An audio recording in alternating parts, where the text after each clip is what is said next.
पंढरपूरच्या आषाढी एकादशीला अवघा 1 महिना शिल्लक आहे आणि त्या निमित्तानं जे आहे ते विदर्भाची पंढरी असलेल्या अमरावती जिल्ह्यातील श्री क्षेत्र कौंडण्यपूर येथून माता रुक्मिणीची पालखी जी आहे ती पंढरपूरच्या दिशेने प्रस्थान ठेवते।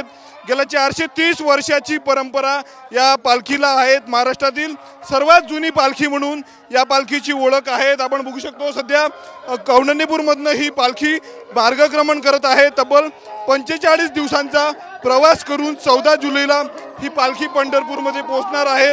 पावसाचं देखील आगमन झालेलं आहे आणि या पावसात देखील वारकरी दंग झालेले आहेत। उत्साहाचं संपूर्ण वातावरण आहे। पंढरपूरच्या दिशेने ही पालखी रवाना होत आहे। पहिला मुक्काम आज तिवसा तालुक्यातील मिरचापूर या गावी असणार आहे। त्यानंतर अमरावतीमध्ये देखील जल्लोषात या पालखीचं स्वागत केलं जातं। आपण दृश्यांमध्ये बघू शकतो पाऊस सुरू आहे आणि या पावसात देखील पालखी जर आपण पाहिलं तर पंढरपूरकडे प्रस्थान ठेवले जाते। कोरोना काळामध्ये महत्त्वाच्या 10 पालख्यांना मान होता आणि त्यामध्ये माता रुक्मिणीच्या पालखीचा देखील समावेश होता। आपण बघू शकतो दृश्यांमध्ये मोठ्या संख्येने हजारोच्या संख्येने महिला वारकरी असेल वृद्ध वारकरी असेल हे या पालखीमध्ये सहभागी झालेले आहेत।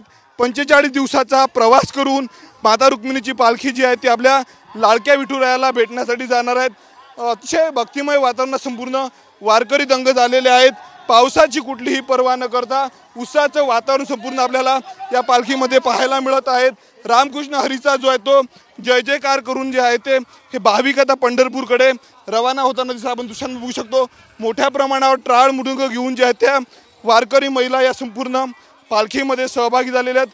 45 दिवसाचा प्रवास करून 14 जुलैला ही पालखी पंढरपूरमध्ये दाखल होणार आहेत। कॅमेरामन विकी चव्हाणसह मी स्वप्नील उमाप, TV9 मराठी, कौंडण्यपूर।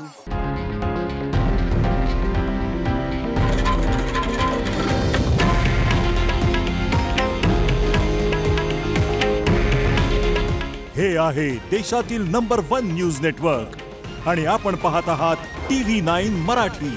काळजी तुमची, हित महाराष्ट्राचं।